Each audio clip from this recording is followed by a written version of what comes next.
Praise the Lord. Mark எழுதின சுவிசேஷம் 6ஆம் அதிகாரம். அவர் அவ்விடம் விட்டு புறப்பட்டு தாம் வளர்ந்த ஊருக்கு வந்தார். அவருடைய சீஷரும் அவரோட கூட வந்தார்கள். ஓய்வு நாளான போது ஜெப ஆலயத்தில் உபதேசம் பண்ண தொடங்கினார். அநேகர் கேட்டு ஆச்சரியப்பட்டு, இவைகள் இவனுக்கு எங்கே இருந்து வந்தது? இவன் கைகளினால் இப்படிப்பட்ட பலத்த செய்கைகள் நடக்கும்படி இவனுக்கு கொடுக்கப்பட்ட ஞானம் எப்படிப்பட்டது? இவன் தச்சன் அல்லவா? மரியாளுடைய குமாரன் அல்லவா? யாக்கோபு, யோசே, யூதா, சீமோன் என்பவர்களுக்கு சகோதரன் அல்லவா? இவன் சகோதரிகளும் இங்கே நம்மிடத்தில் இருக்கிறார்கள் அல்லவா என்று சொல்லி அவரை குறித்து இடறல் அடைந்தார்கள். இயேசு அவர்களை நோக்கி, தீர்க்கதரிசி ஒருவன் தன் ஊரிலும் தன் இனத்திலும் தன் வீட்டிலுமே அன்றி வேறெங்கும் கனவீனம் அடையான் என்றார். அங்கே அவர் சில நோயாளிகள் மேல் கைகளை வைத்து அவர்களை குணமாக்கினதே அன்றி வேறொரு அற்புதமும் செய்யக்கூடாமல் அவர்களுடைய அவிசுவாசத்தை குறித்து ஆச்சரியப்பட்டு கிராமங்களிலே சுற்றித்திருந்து உபதேசம் பண்ணினார். அவர் 12 அழைத்து அசுத்த ஆவிகளை துரத்த அவர்களுக்கு அதிகாரம் கொடுத்து, வழிக்கு பையையாகிலும் அப்பத்தையாகிலும் கச்சையில் காசையாகிலும் எடுத்துக்கொண்டு போகாமல் ஒரு தடியை மாத்திரம் எடுத்துக்கொண்டு போகவும், பாதரட்சைகளை போட்டு கொண்டு போகவும், 2 அங்கிகளை தரியாதிருக்கவும் கட்டளையிட்டார். பின்பு அவர்களை நோக்கி, நீங்கள் எங்கேயாகிலும் ஒரு வீட்டில் பிரவேசித்தால் அவ்விடத்தை விட்டு புறப்படுகிற வரைக்கும் அங்கேதானே தங்கியிருங்கள். எவர்களாகிலும் உங்களை ஏற்றுக்கொள்ளாமலும் உங்கள் வசனங்களை கேளாமலும் இருந்தால் நீங்கள் அவ்விடம் விட்டு புறப்படும்போது அவர்களுக்கு சாட்சியாக உங்கள் கால்களின் கீழே படிந்த தூசியை உதறி போடுங்கள். நியாய தீர்ப்பு நாளிலே அந்த பட்டணத்திற்கு நேரிடுவதை பார்க்கிலும் சோதோம் கொமோரா பட்டணத்திற்கு நேரிடுவது லகுவாயிருக்கும் என்று மெய்யாகவே உங்களுக்கு சொல்லுகிறேன் என்று சொல்லி அவர்களை 2 பேராக அனுப்பினார். அவர்கள் புறப்பட்டு போய் மனம் திரும்புங்கள் என்று பிரசங்கித்து அநேகம் பிசாசுகளை துரத்தி அநேகம் நோயாளிகளை எண்ணெய் பூசி சொஸ்தமாக்கினார்கள். அவருடைய பேர் பிரசித்தமானபடியினால் ஏரோது ராஜா அவரை குறித்து கேள்விப்பட்டு, யோவான் ஸ்நானன் மரித்தோரிலிருந்து எழுந்தான், ஆகையால் அவனிடத்தில் இந்த பலத்த செய்கைகள் விளங்குகிறது என்றான். சிலர் அவர் எலியா என்றார்கள். வேறு சிலர் அவர் ஒரு தீர்க்கதரிசி அல்லது தீர்க்கதரிசிகளில் ஒருவனைப் போல் இருக்கிறார் என்று சொன்னார்கள். ஏரோது அதை கேட்டபொழுது அவன், நான் சிரச்சேதம் பண்ணின யோவான் தான், அவன் மரித்தோரிலிருந்து எழுந்தான் என்றான். ஏரோது தன் சகோதரனாகிய பிலிப்புவின் மனைவி ஏரோதியாலை தனக்கு மனைவியாக்கி கொண்டபோது யோவான் ஏரோதை நோக்கி, நீர் உம்முடைய சகோதரன் மனைவியை வைத்துக்கொள்வது நியாயமல்லவென்று சொன்னதி நிமித்தம் ஏரோது சேவகரை அனுப்பி யோவானை பிடித்து கட்டி காவலில் வைத்திருந்தான். ஏரோதியாலும் அவனுக்கு சதி நினைத்து அவனை கொன்று போட மனதாயிருந்தாள். ஆகிலும் அவளால் கூடாமற் போயிற்று. அதேனென்றால் யோவான் நீதியும் பரிசுத்தமும் உள்ளவன் என்று ஏரோது அறிந்து அவனுக்கு பயந்து அவனை பாதுகாத்து அவன் யோசனையின்படி அநேக காரியங்களை செய்து விருப்பத்தோடே அவன் சொல்லை கேட்டு வந்தான். பின்பு சமயம் வாய்த்தது.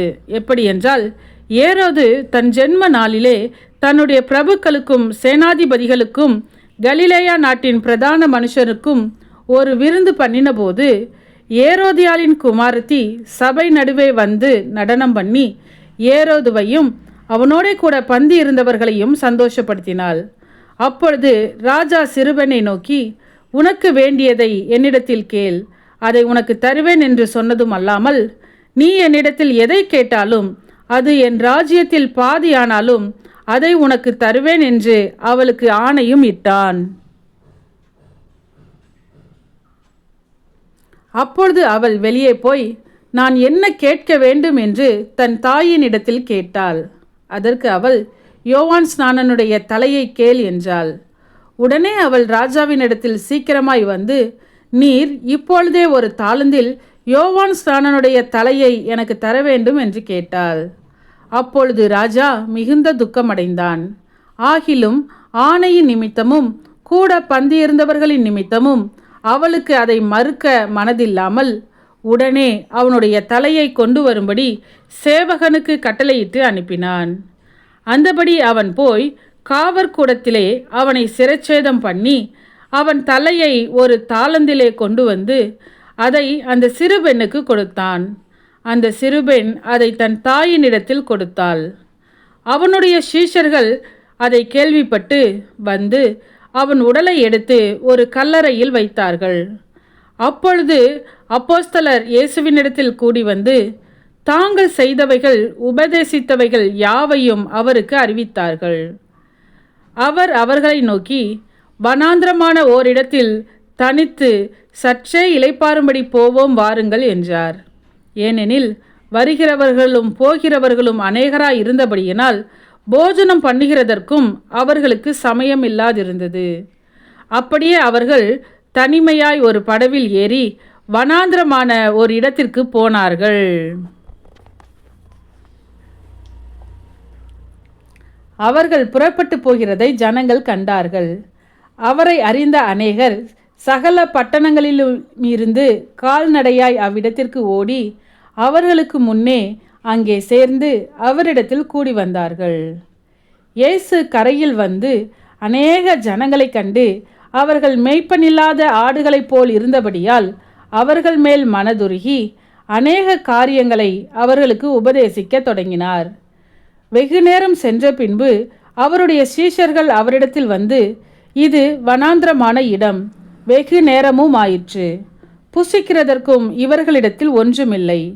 ஆகையால் இவர்கள் சுற்றியிருக்கிற கிராமங்களுக்கும் ஊர்களுக்கும் போய் தங்களுக்காக அப்பங்களை வாங்கி கொள்ளும்படி இவர்களை அனுப்பிவிட வேண்டும் என்றார்கள். அவர் அவர்களை நோக்கி, நீங்களே அவர்களுக்கு போஜனம் கொடுங்கள் என்றார். அதற்கு அவர்கள், நாங்கள் போய் 200 பணத்துக்கு அப்பங்களை வாங்கி இவர்களுக்கு புசிக்கும்படி கொடுக்கக்கூடுமோ என்றார்கள். அதற்கு அவர், உங்களிடத்தில் எத்தனை அப்பங்கள் உண்டு, போய் பாருங்கள் என்றார். அவர்கள் பார்த்து வந்து 5 அப்பங்களும் 2 மீன்களும் உண்டு என்றார்கள். அப்பொழுது எல்லாரையும் பசும் புல்லின் மேல் பந்தி பந்தியாக உட்கார வைக்கும்படி அவர்களுக்கு கட்டளையிட்டார்.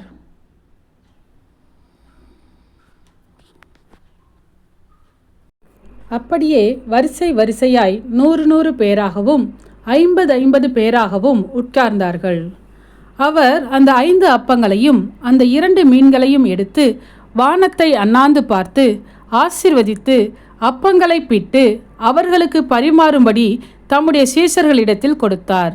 அப்படியே 2 மீன்களையும் எல்லாருக்கும் பங்கிட்டார். எல்லாரும் சாப்பிட்டு திருப்தி அடைந்தார்கள். மேலும் அப்பங்களிலும் மீன்களிலும் மீதியான துணிக்கைகளை 12 கூடை நிறைய எடுத்தார்கள். அப்பம் சாப்பிட்ட புருஷர் ஏறக்குறைய 5000 பேராய் இருந்தார்கள். அவர் ஜனங்களை அனுப்பிவிடுகையில் தம்முடைய சீஷர்கள் படவில் ஏறி அக்கரையில் பெத்சாய்தாவுக்கு எதிராக தமக்கு முன்னே போகும்படி அவர்களை துரிதப்படுத்தினார். அவர் ஜனங்களை அனுப்பிவிட்ட பின்பு ஜெபம் பண்ணும்படி ஒரு மலையின் மேல் ஏறினார். சாயங்காலமானபோது படவு நடுக்கடலில் இருந்தது. அவரோ கரையிலே தனிமையாய் இருந்தார். அப்பொழுது காற்று அவர்களுக்கு எதிராய் இருந்தபடியினால் அவர்கள் தண்டு வலிக்கிறதில் வருத்தப்படுகிறதை அவர் கண்டு ராத்திரியில் 4ஆம் ஜாமத்தில் கடலின் மேல் நடந்து அவர்களிடத்தில் வந்து அவர்களை கடந்து போகிறவர் போல் காணப்பட்டார். அவர் கடலின் மேல் நடக்கிறதை அவர்கள் கண்டு ஆவேசம் என்று எண்ணி சத்தமிட்டு அலறினார்கள். அவர்கள் எல்லாரும் அவரை கண்டு கலக்கமடைந்தார்கள். உடனே அவர் அவர்களோடே பேசி, திடன் கொள்ளுங்கள், நான் தான், பயப்படாதிருங்கள் என்று சொல்லி அவர்கள் இருந்த படவில் ஏறினார். அப்பொழுது காற்று அமர்ந்தது. அதனால் அவர்கள் தங்களுக்குள்ளே மிகவும் பிரமித்து ஆச்சரியப்பட்டார்கள். அவர்களுடைய இருதயம் கடினம் உள்ளதாய் இருந்தபடியினால் அப்பங்களை குறித்து அவர்கள் உணராமற் போனார்கள். அவர்கள் கடலை கடந்து கெனசரேத் என்னும் நாட்டிற்கு வந்து கரை பிடித்தார்கள்.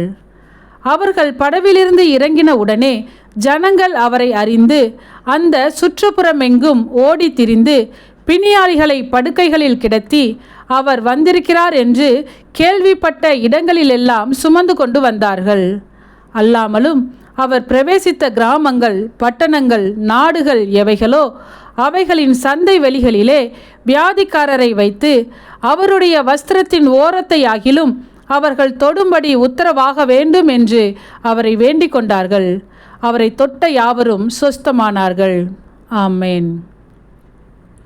சத்தியத்தையும் அறிவீர்கள், சத்தியம் உங்களை விடுதலையாக்கும். இந்த வசனத்தின்படி அநேகர் சத்தியத்தை அறிந்து விடுதலையாக்கப்பட இந்த சேனலை லைக், ஷேர் அண்ட் சப்ஸ்கிரைப் செய்யுங்கள். கர்த்தருடைய கண்கள் நீதிமான்கள் மேல் நோக்கமாயிருக்கிறது.